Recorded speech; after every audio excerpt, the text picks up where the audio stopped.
nhớ dòng những chuyện xa ra giờ này linh tư xả bỏ của cháu video chia có một ban nghề lúc sẽ là cháu của cái chuyện này là nó em xua giàu của cháu nên thì tao bỏ của cháu cháu ý chuyện xa ra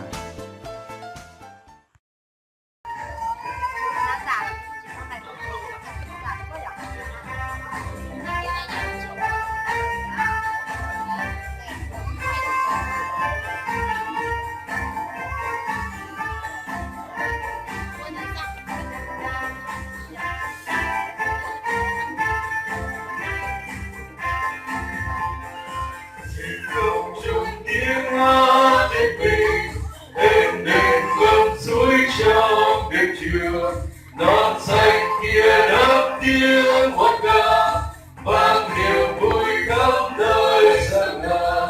Ôi sáng lên trên trời cao, sáng lên trên trời cao, sáng lên trên trời cao ngàn chiều nguyện danh thiên chúa huy hoàng.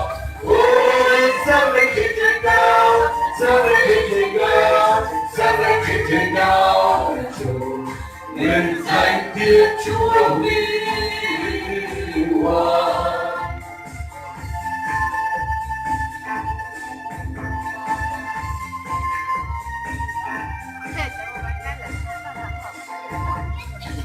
Thiên cầu màu đến bên xin vì tôn thánh bước ra đời nơi bên sự thánh thần hoa ca mừng Đức Giêsu nhật vàng.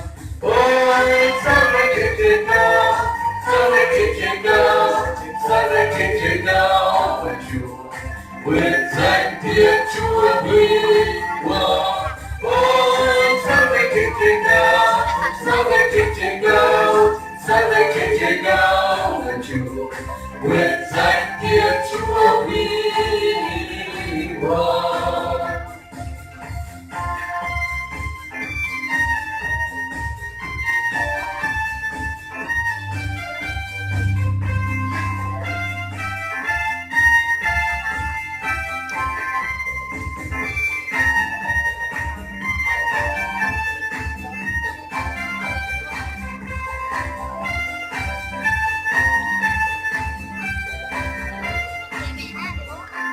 Thiên màu màu đến bên lên con trời ngập tới cài yêu mình cả lên Joseph coi mà đi mau cùng tôi hát khen Giêsu.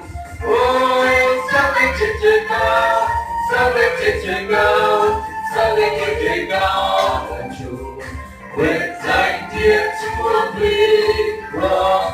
Ôi sáng lên trên trời cao, sáng lên trên trời cao, sáng lên trên trời cao là Chúa nguyện